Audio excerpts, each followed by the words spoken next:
அஸ்ஸலாமு அலைக்கும். Hi everyone, எல்லாரும் எப்படி இருக்கீங்க? நல்லா இருக்கீங்களா?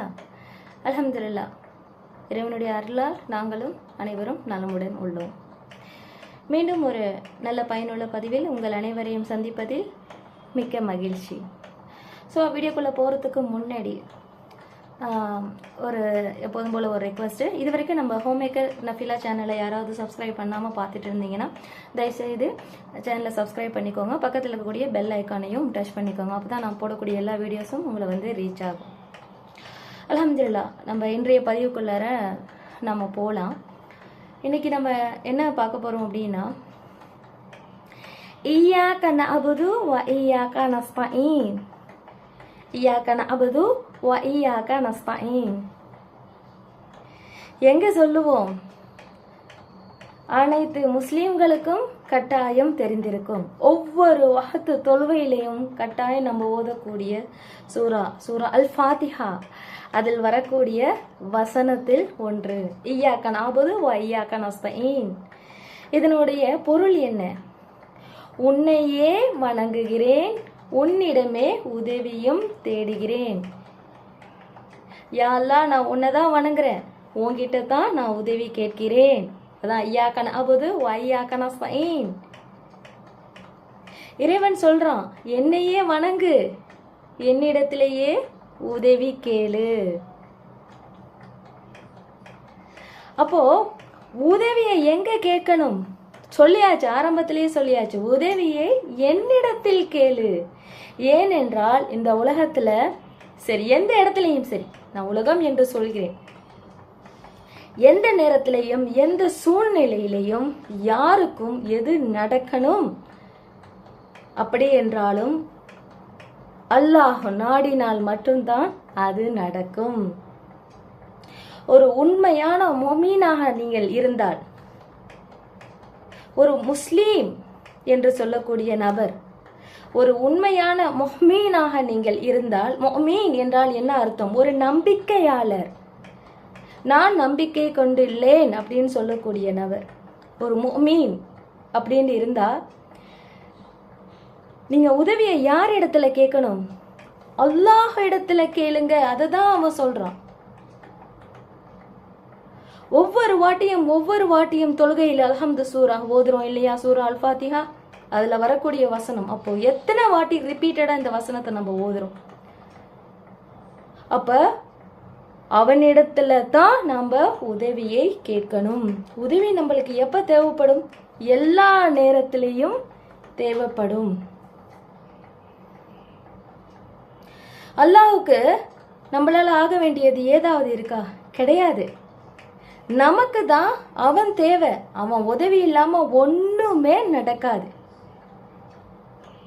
இப்போ நம்ம என்ன செய்யறோம், எப்படி நடந்துக்கிறோம் அப்படின்னு பார்த்தா, இந்த சோதனை காலம் வருது இல்லையா, சோதனை காலம் என்று நான் சொல்கிறேன். நம்மளுக்கு வரக்கூடிய கஷ்டங்கள், மனிதர்களை பொறுத்த வரைக்கும் அது கஷ்டங்கள் நிறைந்த காலம், கவலைகள் நிறைந்த காலம், துன்பங்கள் நிறைந்த காலம். என்ன சொல்லப்போனா அதிகமாக கவலைப்பட்டு அழக்கூடிய காலம். அந்த காலம் மனிதர்களுக்கு கவலைகள் தரக்கூடிய அந்த காலகட்டம். அப்போ நம்மள அல்லாஹ் என்ன செய்யறான்? அந்த ஒரு துன்பத்தை நமக்கு கொடுத்து அவன் நம்மளை சோதிக்கிறான். அதனால்தான் அது சோதனை காலம். நாம சோதனை செய்யப்படுகிறோம். அப்ப அந்த சோதனை செய்யப்படுகிற காலகட்டத்துல நம்மளுக்கு உதவி தேவைப்படுறது கட்டாயம் யார்கிட்ட கேட்க வேண்டும்? என்னிடத்திலே கேளுன்னு அல்லாஹ் சொல்றான். அதுதான் உன்னையே வணங்குகிறேன், உன்னிடமே உதவியும் தேடுகிறேன் நம்மளே அல்லாஹ் சொல்ல வைக்கிறான். உதவி அவன் இடத்துல கேளுங்க, கட்டாயம் வெற்றி கிடைக்கும். சோதனை இன்னைக்கு எவ்வளவு இருக்குது, என்ன பாடுபடுறோம் நம்ம. ஒவ்வொரு விஷயத்துலேருந்து நம்ம மீண்டு வந்தா அடுத்து நம்மளுக்காக ரெடியா ப்ரிப்பேர்டா ஒன்று காத்துட்டு இருக்கு. சுப்ஹானல்லாஹ், வெயிட் பண்ணிட்டே இருக்கு. ஆனா என்ன ஒரு ஆறுதல் அப்படின்னாக்கா, எதுவுமே தொடர்ந்து இருப்பது கிடையாது. சிறிது காலம் சந்தோஷம், சிறிது காலம் துன்பம். சோதனை காலம் கொஞ்சம், மகிழ்ச்சியா இருக்கக்கூடிய காலம் கொஞ்சம், அப்படியே மாறி மாறி தான் வருது. அதாவது சூரியனும் நிலவும் வரா மாதிரி தான், அதாவது இரவும் பகலும் வரா மாதிரி தான். கொஞ்ச காலம் நம்மளுக்கு சோதனைகள் வருது, அதுலேருந்து ரொம்ப கஷ்டப்பட்டு எப்படியோ மீண்டுடுறோம். அப்புறம் நம்மளுக்கு சந்தோஷமான கொஞ்ச காலம், அது முடிஞ்சதுக்கு அப்புறம் அடுத்தது எதுனா ஒரு சோதனை, அதுக்கப்புறம் ஒரு சந்தோஷம். இப்படிதான் வாழ்க்கை முழுக்க ஒருத்தருக்கு மட்டும் இல்லை, அத்தனை பேருக்குமே நடந்து கொண்டிருக்கும். மனிதர்களில் சிறந்தவர்கள் யாரு? அல்லாஹுவால் தேர்ந்தெடுக்கப்பட்ட அத்தனை நபிமார்களும் மனிதர்களில் சிறந்தவர்கள் இல்லையா? அவர்களுக்கு இல்லாத சோதனையா நமக்கு? எப்பேற்பட்ட சோதனைகளை அனுபவித்திருக்கிறார்கள். ஒவ்வொருத்தருடைய சரித்திரத்தையும் எடுத்து புரட்டி பார்த்தால், யா அல்லாஹ், அந்த மாதிரி நம்மளுக்கு வந்தால் தாங்கிக் கொள்ள முடியுமா? அவ்வளவு சிரமங்களை தாண்டி வந்தவர்கள், மனிதர்களில் சிறந்தவர்களாக அல்லாஹுவால் தேர்ந்தெடுக்கப்பட்ட நபிமார்கள். அப்போ அவர்களுக்கே, அவ்வளோ பெர்ஃபெக்டா உள்ள மனிதர்களுக்கே சோதனை அப்படிங்கும் போது நாமெல்லாம் ஏமாத்திரம் சோதனை இல்லாமல் இருக்க முடியுமா? சோதிப்பேன் என்று அல்லாஹ் கூறுகிறான் திருமறை குரானில். சோதிப்பேன். சும்மா வாயால மட்டும் எந்த ஒன்றும் ஓகே நான் ஏற்றுக்கொண்டேன் அப்படின்னு சொன்னா போதுமா? அதை நம்ம செயல்படுத்துறோமா? அல்லாஹ் சோதித்து பார்க்கிறான். அதுதான் நம்மளுக்கு வரக்கூடிய கஷ்டங்களும் துன்பங்களும். அப்படி வரக்கூடிய சோதனை காலத்துல என்னிடத்திலேயே உதவி கேளு. ஏண்டா ரிலீஃப் அவங்கிட்ட தான் இருக்கு. கஷ்டம் கொடுத்து நம்மளை யார் சோதிக்கிறாங்க, அந்த அல்லாஹ் இடத்துல தான் நம்மளுக்கான மீளுதலும் இருக்கு. இதை ஒவ்வொரு மனிதர்களும் உணர்ந்து கொள்ள வேண்டும். இப்போ சோதனை பல ரூபத்துல வரும். நல்லாவே ஒரு ஃபேமிலியில போயிட்டே இருக்கும். திடீர்னு அந்த குடும்பத்துல வந்து ஒரு என்ன சொல்றது, ஒரு பிசினஸ் பெரிய அளவுல ரன் பண்ணிட்டு இருக்காங்க பல தலைமுறையா. திடீர்னு இப்போ ஒரு இதில் இன்வெஸ்ட் பண்ணதுல பயங்கர அடி, டோட்டல் ஃபிளாப், இருக்கிற சொத்து பத்து எல்லாம் முழுசா போய் நடு ரோட்டுக்கு வந்துடுற மாதிரி. எவ்வளவு பெரிய சோதனை இல்ல நம்மளுக்கு வந்து. அதை விடுங்க, இப்போ நம்மளுக்கு குஜராத்தில் பல காலத்துக்கு முன்னாடி ஒரு நிலநடுக்கம் ஒன்று வந்தது. அந்த மாதிரி உலகத்தில் பல பகுதிகளில் நிலநடுக்கம், பெரிய பெரிய கோடீஸ்வரங்கள், மில்லியனர் பில்லியனர் எல்லாம் அவங்ககிட்ட இருக்கக்கூடிய எல்லாம் தரமட்டமாகி, பில்டிங்லேருந்து எல்லாமும் தரமட்டமாகி ஒன்றும் இல்லாமல் மிஸ்கீனாக மாறினதெல்லாம் நம்ம பார்த்துருக்கோம். இவ்வளோ பெரிய சோதனை. அதே மாதிரி நல்ல சந்தோஷமா போயிட்டு இருந்த ஒரு குடும்பம், கணவன் மனைவி 2 பேருக்குள்ளார திடீர்னு ஏதாவது ஒரு ரூபத்துல ஒரு பிரச்சனை வந்து பயங்கர சண்டை சச்சரவுகளும், அந்த வீட்டுல வந்து அழுகை சத்தம், குமுறல் சத்தம், அந்த சண்டை போடக்கூடிய சத்தம், 2 பேருக்குள்ளார பயங்கர வாக்குவாதம், நிம்மதி இழந்து, அதனால் குழந்தைகள் பாதிக்கப்பட்டு, அதனால் பல பேர் நிம்மதி இழந்து, கணவன் ஒரு பக்கம் மனைவி ஒரு பக்கம் நிம்மதி இழந்து அலை. எவ்வளவு பெரிய சோதனை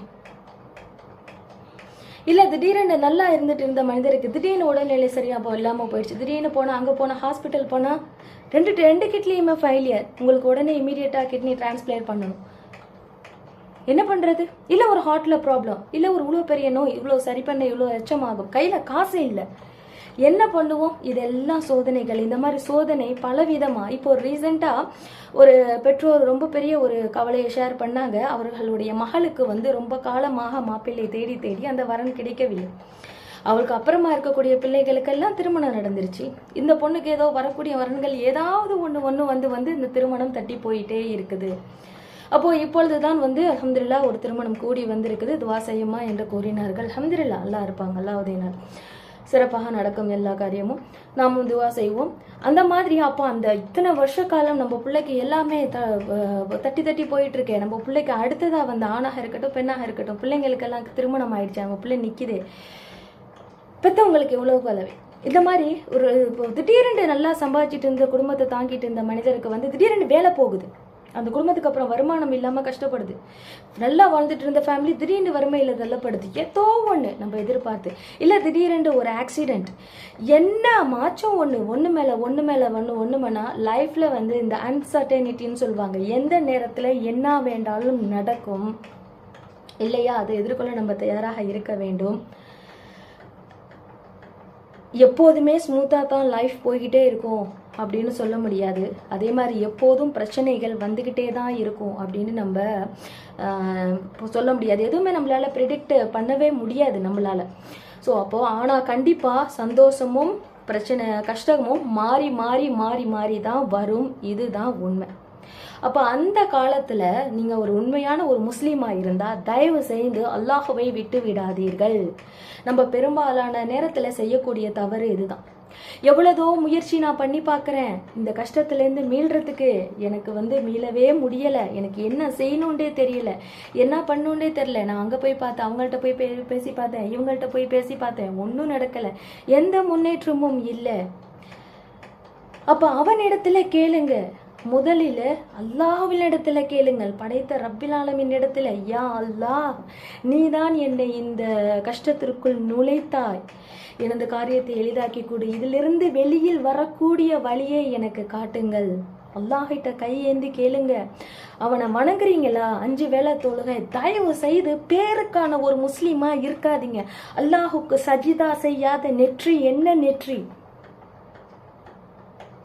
எந்த அளவுக்கு அவன் கருணையாளனோ அந்த அளவுக்கு அல்லாஹ்வின் தண்டனையும் கடுமையானதாக இருக்கும். அவனே கூறுகிறான். அப்போ 5 கொள்ளுங்கள். எப்பேற்பட்ட மன்னிப்பு அல்லாஹ்விடத்திலே கேட்கிறது. எவ்வளோது ஒரு காலம் அவனை மறந்து இருந்தாலும் சரி, இப்பொழுது என் பக்கம் நடந்து விட்டாயா, உன்னை மன்னிக்கிறேன், வா என்னுடன் வா என்று அரவணைத்துக் கொள்பவன் அல்லாஹ். பாவ மன்னிப்பை அவனிடத்தில் கேளுங்கள். உதவி வேண்டும் என்றால் அவனிடத்தில் கேளுங்கள். கஷ்டமான காலங்களில் முயற்சி எடுங்க. ஒரு உடல் நல சரியில்லை, ஃபர்ஸ்ட் நம்ம என்ன செய்வோம்? ஓகே, உடம்பு முடியலையே, என்னமோ நம்மளுக்கு வித்தியாசமா பண்ணுது, உடல்ல மயக்கம் வரா மாதிரி இருக்கு, என்ன செய்வோம்? உடனே வாங்க டாக்டர் வீட்டுக்கு போகலாம். டாக்டர்கிட்ட போவோம், டாக்டரை பார்ப்போம், அவர் டெஸ்ட் எல்லாம் எடுப்பார், அதுக்கு செலவு பண்ணுவோம், ஃபீஸ் கொடுப்போம், அவர் எடுக்க சொல்ற டெஸ்ட் எல்லாத்தையும் நம்ம எடுப்போம். அதுக்கப்புறம் அவர் மெடிசின் ப்ரிஸ்கிரைப் பண்ணுவார், மருந்து மாத்திரைகள் எல்லாமும் நம்ம சாப்பிடுவோம், எல்லாமே செய்வோம். ஆனா அந்த இடத்துல யா அல்லாஹ் எனக்கு நிவாரணத்தை கொடுத்து விடுங்கன்னு தொழுதி வணங்கி அவனுக்கு அல்லாஹ் இடத்துல கெஞ்சி கேட்கவில்லை என்றால் என்ன ஆகும்? நீங்க திரும்ப திரும்ப போராடிக்கிட்டே இருப்பீங்க. அல்லாஹ் நாடினால் மட்டும்தான் உங்களுக்கு நிவாரணம் கிடைக்கும். அவனை விட்டுறாதீங்க. எந்த ஒரு சந்தர்ப்பத்திலையும் அல்லாஹ் சில பேரை என்ன செய்வான்னா தெரியுமா? துன்பத்துக்கு மேல துன்பத்துக்கு மேல துன்பத்துக்கு மேல கொடுத்து அவனிடத்தில் அழகாக அழைத்து கொள்வான். அல்லாஹ் மீது கட்டுமையான நம்பிக்கை. எல்லா இபாதத்துக்களையும் நான் செய்கிறேன், நான் தொழுகையை விட மாட்டேன், நான் நோன்பு விட மாட்டேன், நான் திக்கர் நிறைய செய்கிறேன், நான் அல்லா இடத்துல பாவ மன்னிப்பு கேட்குறேன், நான் நள்ளிரவில் எந்திரிக்கிறேன், தஹஜ்ஜத் தொழுகிறேன், நான் அது பண்ணுறேன் இது பண்ணுறேன், அல்லாஹ் மீது எனக்கு அவ்வளோ நம்பிக்கை, அல்லாஹ் அல்லாஹ் அல்லாஹ் யா அல்லாஹ் அப்படின்னு இருக்கக்கூடிய மனிதர்கள் அல்லாஹ் சோதிப்பான். சோதித்த அந்த சோதனை காலங்களில் நீ என்னை விட்டு நவந்து போறியா, என்னுடனே இன்னும் மேலே வரியா, அரவணைத்துக் கொள்வான். அப்போ அல்லாஹுவை மறந்துட்டு நீங்க எந்த காரியம் செஞ்சாலும், ஒருவேளை நீங்க செய்யக்கூடிய காரியத்துல உங்களுக்கு வெற்றி கிடைக்கலாம். அந்த வெற்றி கூட எங்கிருந்து வருது? அவனிடத்திலிருந்து தான் வருது. எப்படி நான் அவனிடத்துல இருந்து தான் வருதுன்னு நான் சொல்றேன்? இப்போ ஒரு ஒரு மிகப்பெரிய ஒரு முயற்சி ஏதோ ஒன்று எடுக்கிறீங்க நீங்க. அப்போது உங்களுக்கு ஒரு கனவு, ஒரு மிகப்பெரிய கனவு ஒன்று இருக்கும். மிகப்பெரிய ஒரு அத்லட்டிக்காக நீங்கள் ஆகணும், ஸ்போர்ட்ஸ் பர்சன் ஆகணும், உலகமே பாராட்டுற அளவுக்கு பெரிய விதத்தில் ஒரு நம்பர் 1 ஆகணும்னு உங்களுக்கு ஒரு கனவு இருக்குது. அதுக்காக நீங்கள் பயங்கரமாக எஃபர்ட் போடுறீங்க, ஃபெயிலியர் ஆகுறீங்க. மறுபடியும் பயங்கரமாக எஃபர்ட் போடுறீங்க, இன்னும் கொஞ்சம் உங்களுக்கு சக்தியை வளர்ச்சி கொண்டு செயல்படுத்துறீங்க, ஃபெயிலியர் ஆகுறீங்க. மறுபடியும் செயல்படுறீங்க, ஃபெயிலியர் ஆகி ஒரு காலகட்டத்தில் ஒரு மிகப்பெரிய ஒரு ஒலிம்பிக் சாதனையை நீங்கள் பண்ணிடுறீங்க. எல்லாத்துலேயும் டாப்பில் இருக்கக்கூடிய எல்லாத்தையும் நீங்கள் முறியடிச்சு நீங்கள் நம்பர் 1 வந்துடுறீங்க. உங்களுக்கு யார் அந்த வெற்றியை கொடுத்தா? சிந்தித்து நல்லா பாருங்கள். இல்லை, நான் பயங்கரமாக எக்ஸசைஸ் பண்ணேன், நான் ரொம்ப எனர்ஜெட்டிக்காக நான் ஈவெண்ட்டில் கலந்துக்கிட்டேன், நான் ரொம்ப என்னை நானே ஊக்கப்படுத்தி கொண்டேன், இதுக்காக நான் நிறைய சத்து உள்ள பொருள்களை சாப்பிட்டேன், நான் என்று சொல்லக்கூடியவர்கள் உனக்கு அந்த வல்லமையை கொடுத்தது யார்? போராடு, நீ வெற்றிப்படுவாய், அந்த எண்ணத்தை உன்னுள் திணித்தது யார்? அது அல்லாஹ். உனக்கு அந்த செயல்படுத்தி உன்னை அதை வெற்றி காண வைத்தது யார்? அல்லாஹ். நினைத்திருந்தால் அல்லாஹ் நீ ஓடக்கூடிய நேரத்தில் ஏதாவது ஒரு தடையை ஏற்படுத்தி வெற்றி கொள்ளாமல் செய்திருக்க முடியும். வெற்றி பெற்றுவிட்டாய் என்றால் உன்னை வெற்றி பெற வைத்தது அவன் கொடுத்தது இந்த உடல். பார்க்க கண்ணை கொடுத்திருக்கிறான், சுவாசிக்கிறதற்கு நம்மளுக்கு உறுப்பை கொடுத்திருக்கிறான், கேட்க காதை கொடுத்திருக்கிறான், கைகள் எந்த வேலையும் செய்வதற்கு நம்ம உடலை நகர்த்தி கொண்டு போவதற்கு டிராவல் பண்ணுவதற்கு காலை கொடுத்திருக்கிறான். நம்ம உடம்ப உத்து நோக்கி கவனிச்சு பார்த்தீங்கன்னா யாராவது ஒருத்தர் சொல்லுங்க நம்மளுக்கு உபயோகமே இல்லாம நம்ம உடல்ல ஒரு பொருள் இருக்குதுன்னு. கிடையவே கிடையாது. பர்ஃபெக்டா இருக்கும் எல்லாமே. எது ஒன்றும் நம்மளுக்கு உபயோகம் இல்லாத வேஸ்டா நம்ம எதையும் சுமந்துக்கிட்டு இல்லை. எல்லா உறுப்பும் அதுக்குன்னு ஒரு வேலையை பார்க்குது. நம்மளுக்கு கிடைத்திருக்கக்கூடிய அந்த சக்தி, எனர்ஜி, அது எங்கிருந்து வந்தது? நாமளே அல்லாஹுடைய படைப்பு தானே, நம்மளை கொடுத்தது. அப்ப நமக்குள்ள இருக்கிற ஊக்கம், நமக்குள்ள இருக்கக்கூடிய எனர்ஜி, நம்ம உபயோகப்படுத்துறது சக்தி, நம்ம எல்லாமே அல்லாஹ் இடத்திலிருந்து வந்தது. அப்போ நம்மளை எது சென்றடைந்தாலும் அது அல்லாஹ் புறத்தில் இருந்து வந்ததுதான். அழகா ஏற்றுக்கொள்ளலாம். இல்ல சிந்தித்தா எதுக்குமே நல்ல ஒரு தெளிவான விளக்கம் கிடைக்கும். அப்போ எவ்வளவுதான் கடுமையாக நம்ம ஒரு விஷயத்துல, ஒரு சோதனை காலத்துல நம்ம வெளியே வரத்துக்கு முயற்சி பெஞ்சாலும், அந்த கஷ்டத்திலேருந்து மீள்வதற்கு என்னதான் நம்ம சிந்தித்து நம்ம செயல்பட்டாலும், என்னதான் மற்றவர்கள் இடத்துல போய் உதவியை கேட்டாலும், அந்த மற்ற நபர்கிட்ட நம்ம என்ன உதவியை எதிர்பார்த்து போறோமோ அந்த மனிதரை அந்த உதவியை செய்ய வைத்தது அல்லாஹ் நாடினால் மட்டும்தான் அந்த உதவியை அவங்க செய்வாங்க. அந்த மனதை அந்த மனிதருக்கு மாற்றிவிட்டால் உள்ளம் யார் வசத்துல இருக்கு? அல்லாஹ்வின் வசத்துல இருக்குது. உள்ளத்தை புரட்டுபவன் அல்லாஹ், தெரியும் இல்லையா ஒவ்வொரு முஸ்லீமுக்கும். அப்போ அந்த மனிதருக்கு ஓகே இவனுக்கு நீ உதவி செய் அப்படின்னு அல்லாஹ் நாடிட்டால் தான் அந்த உதவி உங்களுக்கு கிடைக்கும். ஒரு திடீர் ஆக்சிடென்ட், ஐசியூக்கு கொண்டு போயாச்சு. என்னதான் மருத்துவர்கள் பயங்கரமான ஸ்பெஷலிஸ்டா இருக்காங்க, திறமசாலியா அவர்கள் வைத்தியம் பார்க்குறாங்க. மல்டி ஸ்பெஷாலிட்டி கிளினிக், பெரிய ஹாஸ்பிட்டல், எல்லா வசதியும் இருக்கு, எல்லா எக்யூப்மெண்ட்ஸும் இருக்கு, பெரிய அளவில் சர்ஜரி, அது இது எல்லாமே இருக்கு, எல்லா மருந்து மாத்திரை எல்லாமே இருக்குங்க. அந்த இடத்துல நீ எழுந்து உட்கார வேண்டும், நீ நிவாரணம் உனக்கு கிடைக்க வேண்டும் என்று அல்லாஹ் அருளால் தான் உனக்கு அது கிடைக்கும். அல்லாஹவை விட்டு நீ எல்லாத்தையும் முயற்சி பண்ணாலும் ஒருவேளை வெற்றி கிடைக்கலாம். ஆனால் அது எது ஒன்றிலையும் ஒரு பரக்கத் அப்படிங்கிறது இருக்காது. இது பெரும்பாலான ஒரு வாழ்க்கையில் நடைமுறையில் சொல்லி நானும் கேள்விப்பட்டிருக்கேன், நீங்களும் கேள்விப்பட்டிருப்பீங்க. இரண்டு தரப்பு மக்கள் ஒருத்தவங்க எப்படி இருக்காங்க அப்படின்னாக்கா, தன்னிடத்துல இருக்கக்கூடிய சக்தி, தன்னிடத்துல இருக்கக்கூடிய வளம், காசு பணம் வீடு வசதி, இல்லை தன்னிடத்துல இருக்கக்கூடிய மக்கள் வளம், உறவினர்கள், அந்த மாதிரி மனுஷங்க வளம், இதையெல்லாம் வச்சு தன்னுடைய பிரச்சனையிலேருந்து வெளியே வருவதற்கு, தன்னுடைய புத்திசாலித்தனம் இதையெல்லாம் வச்சு என்ன பண்ணுவாங்க, அதுலேருந்து வெளியே வருவதற்கு எல்லா முயற்சியும் எடுப்பாங்க, ஒரு கஷ்டத்துலேருந்து வெளியே வருவதற்கு. ஆனால் அவங்க என்ன பண்ணிடுறாங்க, அல்லாஹ்வை விட்டுடுறாங்க. 5 வேளை தோலூரியா நீ அல்லாஹ் இடத்துல நீ கெஞ்சி, யா அல்லாஹ் எனக்கு தாங்க முடியாத கஷ்டமாக இருக்கிறது, இது என்னால் முடியவில்லை, இந்த கஷ்டத்தை என்னை நுழைத்தீர்கள், நீங்கள் இதிலிருந்து என்னை வெளியாக்கி கொடுங்கள் அல்லாஹ் என்று அல்லாஹ் இடத்துல கையேந்தி தான் கேட்டு பாருங்களேன். அந்த சஜிதா செஞ்சுதான் பாருங்களேன். அந்த நெற்றியை வச்சு நான் சொல்றேன், அதில் கிடைக்கிற பரக்கத்தே வேற, அதனால கிடைக்கக்கூடிய ஒரு நிம்மதி வேற. நீங்கள் இவ்வளோ காலம் எவ்வளோ சிந்தித்தீர்களோ அதை விட மேலாக சரியான சிந்தனையை அல்லாஹ் உங்களுக்கு காண்பான். சில நேரத்தில் 2 விதமான முடிவு இருக்கும். எந்த முடிவு நம்ம எடுக்கணும்னு நம்மளுக்கு தெரியாது. எது சரியான முடிவு என்பது எங்களுக்கு காட்டலாம். அதையும் அவனிடத்துல தான் கேட்கணும். வல்லமையும் அவனிடத்திலிருந்து தான் வருது, எல்லாமே அவனிடத்திலிருந்து தான் வருது. அப்போ அல்லாஹ்வை விட்டு நீங்கள் என்னதான் முயற்சி செஞ்சாலும் அதில் பெரிய அளவில் வெற்றி கிடைக்கும் என்று எதிர்பார்க்காதீர்கள். என்றைக்கும் அவனிடத்துல உங்களுக்கு வெற்றி கிடைத்தாலும் அது அவனிடத்திலிருந்து தான். அடுத்தது இன்னொன்று தரப்பு மக்கள் நல்லா தொழுவாங்க, 5 வேளை ஃபர்லான தொழுகையை தொழுவாங்க, சுன்னத்தான தொழுகையை விடமாட்டாங்க தொழுவாங்க, நஃபீலான தொழுகையை தொழுவாங்க, தஹஜ்ஜத்துல நின்று வணங்குவாங்க, நோன்பு பிடிப்பாங்க, இஸ்திகாரா பண்ணுவாங்க, பாவ மன்னிப்புகள் நிறைய கேட்பாங்க, அழுது புலம்புவாங்க, அல்லாஹ்ட்ட தஸ்பீஹ் ஓதுவாங்க, என்ற அளவு நற்காரியங்கள் எல்லாம் புரியுவாங்க.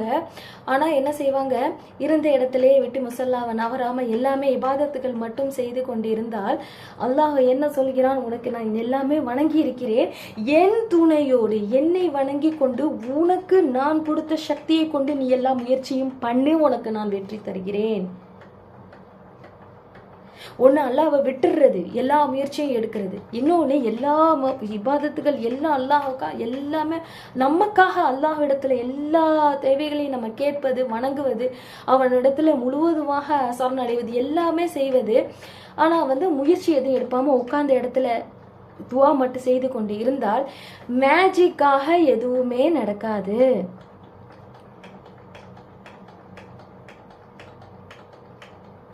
நீ ஒரு நல்ல நிலைமைக்கு வாழ்க்கையில வர்றதுக்கு போராடுற அப்படின்னாக்கா, நீ அல்லாஹ்வை விட்டு விடாமல் ஒரு முஸ்லீமாக இருந்த அப்படின்னா, ஒரு நம்பிக்கையாளர் முஃமினா இருந்தா, தயவு செஞ்சு பேருக்கு மட்டும் நம்பிக்கையாளராக இருக்காதீங்க. அதாவது பேரு மட்டும் ஒரு முஸ்லீமாக வைத்துக் கொள்ளாதீர்கள். முஸ்லீம் என்றால் அந்த மார்க்கத்தில் சொல்லப்பட்டது போல அந்த பிராக்டிஸ் பண்றது எல்லாமே பண்ணணும், குனிஞ்சு வணங்கணும் அல்லாஹ்வை. அதுதான்.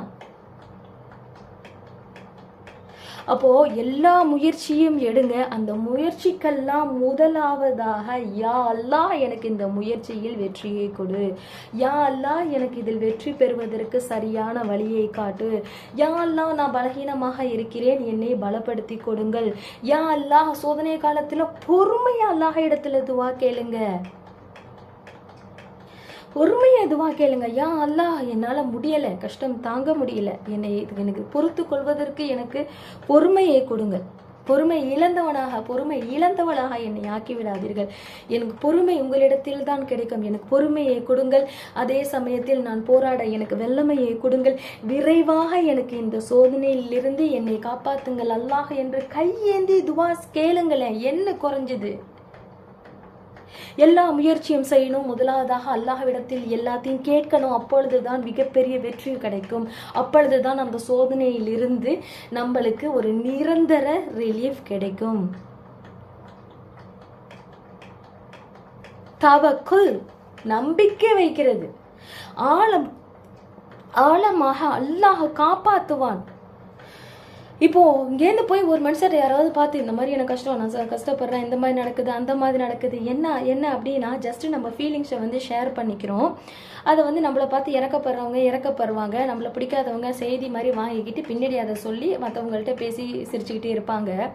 ஆனால் என்றைக்குமே நம்மளை பாதுகாப்பவன் அல்லாஹ், நம்ம மீது இரக்கம் காட்டுபவன் அல்லாஹ், நம்மை மன்னிப்பவன் அல்லாஹ், நம்மளை அரவணைத்துக் கொள்பவன் அல்லாஹ். அவனிடத்துல எல்லாம் போய் கேட்கணும். முதல்ல உள்ளத்தால கேளுங்க, வாயாலையும் கேளுங்க, உள்ளத்தால கேளுங்கள். யா அல்லாஹ் என்னை இந்த சோதனையிலிருந்து வெளியாக்கி விடுங்கள், மிகப்பெரிய நோயா எங்களுக்கு நிவாரணத்தை கொடுங்கள் அல்லாஹ், கஷ்டம் வலி தாங்க முடியவில்லை, வேதனை தாங்க முடியவில்லை, என்னால் ஆண்ட முயற்சியை நான் எடுக்கிறேன். இல்லை குடும்பத்தில் நீங்கள் நேசித்தவருக்கு பாசத்துக்குரியவருக்கு ஏதாவது நோயா, அவருக்கு நிவாரணத்தை கொடுங்கள், கேளுங்கள் அல்லாஹ்விடத்துல. திடீரென்று ஒரு கடன் சுமையா, யா அல்லாஹ் தாங்க முடியவில்லை கடன் சுமை, கேளுங்கள் அல்லாஹ் நீக்கி கொடுப்பான். அதற்கான வழியை காட்டுங்கள் அல்லாஹ் என்று கேளுங்கள், அவன் வழியை காட்டி கொடுப்பான். முயற்சி எடுங்கள், துவாவும் செய்யுங்கள், அல்லாஹ்விடத்திலும் கேளுங்கள். ஏண்ட முயற்சியை உங்களுக்கு கொடுத்த அறிவை பயன்படுத்துங்கள், உங்களுக்கு கொடுத்த உடலை பயன்படுத்துங்கள், எங்கு பயணிக்கணுமோ பயணியுங்கள், என்ன வேலை செய்யணுமோ செய்யுங்கள். சரியான வழி தெரியவில்லை என்றாலும் அந்த வழியை கூட அல்லாஹ்விடத்தில் கேளுங்கள். கூட்டமாக மனிதர்கள் உங்களுக்கு இருக்கிறாங்க, லட்சக்கணக்கில், கோடிக்கணக்கில், மில்லியன் கணக்கில், பில்லியன், ட்ரில்லியன் கணக்கில் அளவில்லாத காசு இருக்குது உங்களிடத்துல, எக்கச்சக்க வளம் இருக்கு, எல்லாம் இருக்கு உங்களிடத்துல, எல்லா சக்தியும் இருக்கு. எல்லாமே பயனளிக்கணும் அப்படின்னா கூட அல்லாஹ் நாடினால் தான் பயனளிக்கும்.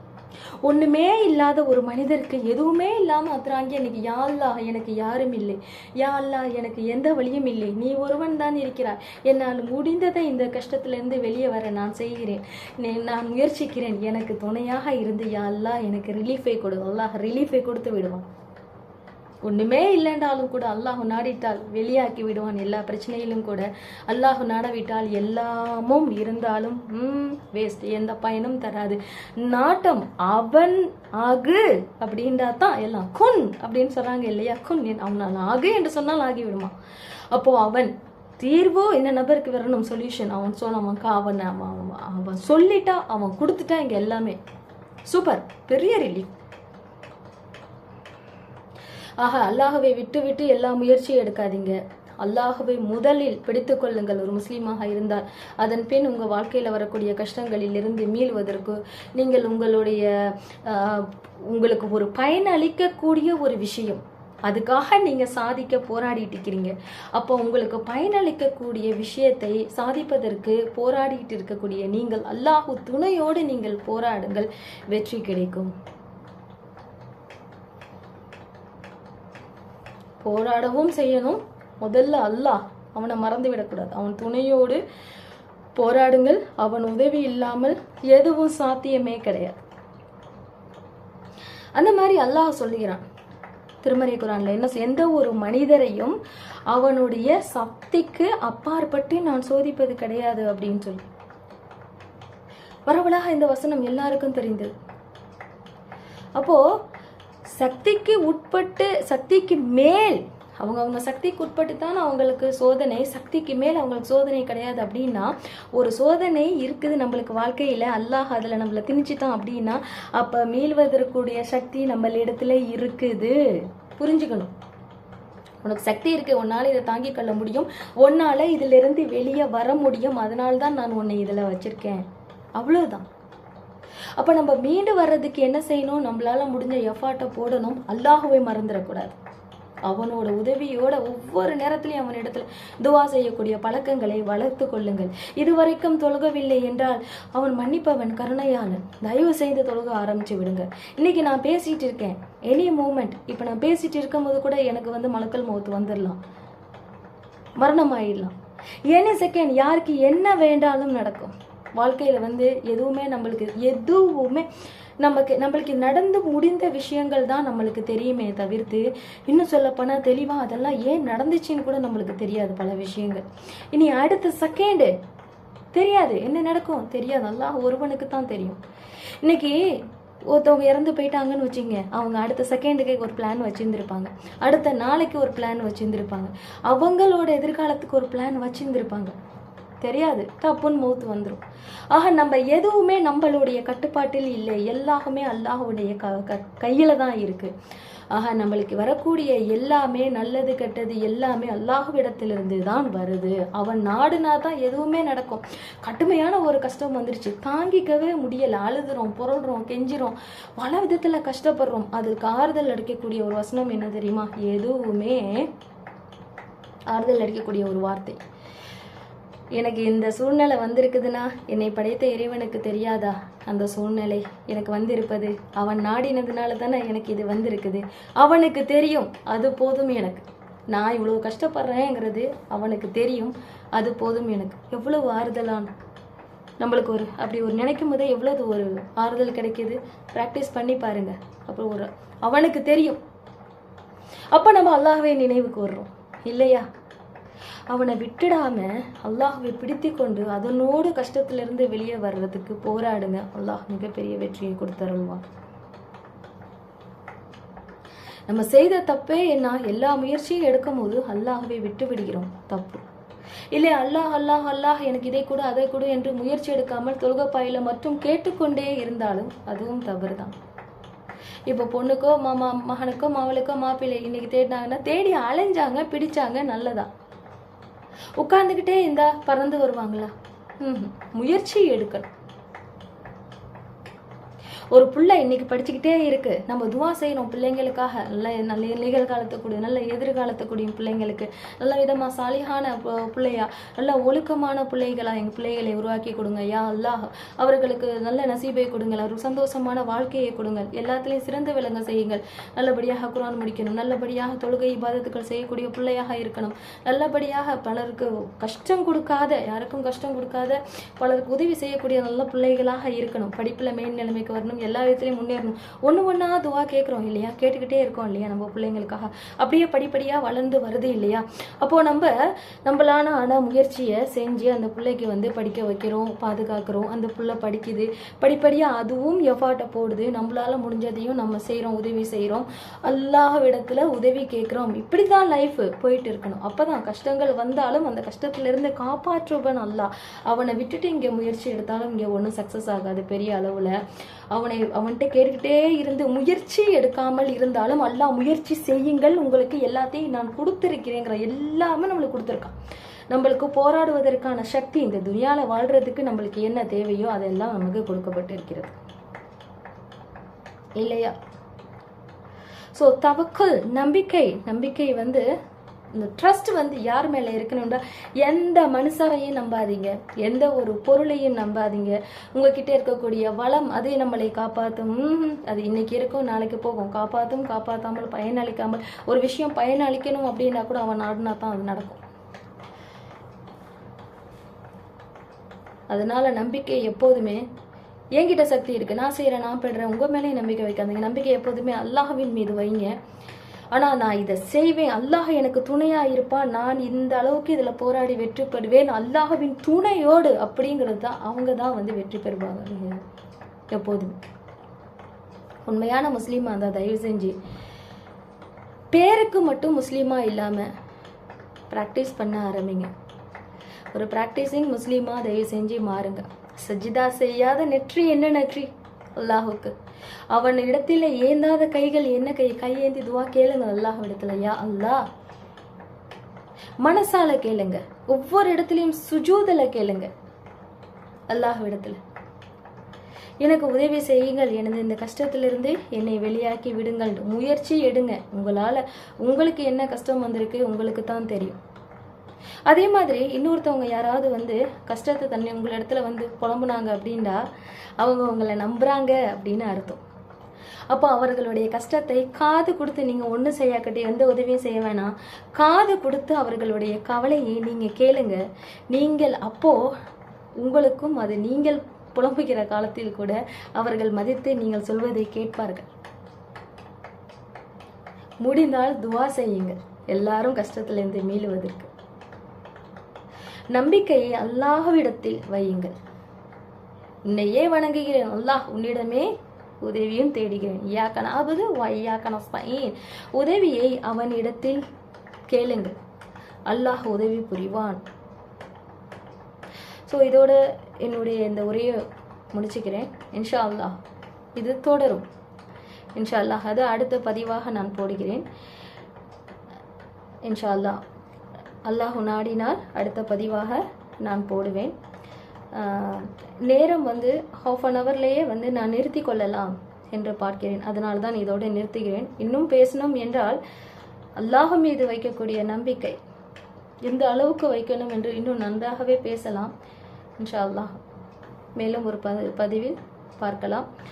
நான் பேசுவது உங்களுக்கு பயனளிக்குது அப்படின்னு நீங்கள் நம்புனீங்கன்னா தயவு செஞ்சு இது மற்றவர்களுக்கும் பயன் அளிக்கும் என்று நம்புனீங்க அப்படின்னா வீடியோஸை ஷேர் பண்ணுங்கள், லைக் பண்ணுங்கள், கமெண்ட் பண்ணுங்கள். கமெண்ட் செக்ஷனில் நீங்கள் என்ன நினைக்கிறீங்கிறத எனக்கு சொல்லுங்கள். மறக்காமல் ஹோம் மேக்கர் நஃபீலா சேனலை சப்ஸ்கிரைப் பண்ணுங்கள். இன்ஷா அல்லாஹ் அடுத்த ஒரு பதிவில் பார்க்கலாம். அஸ்ஸலாமு அலைக்கும்.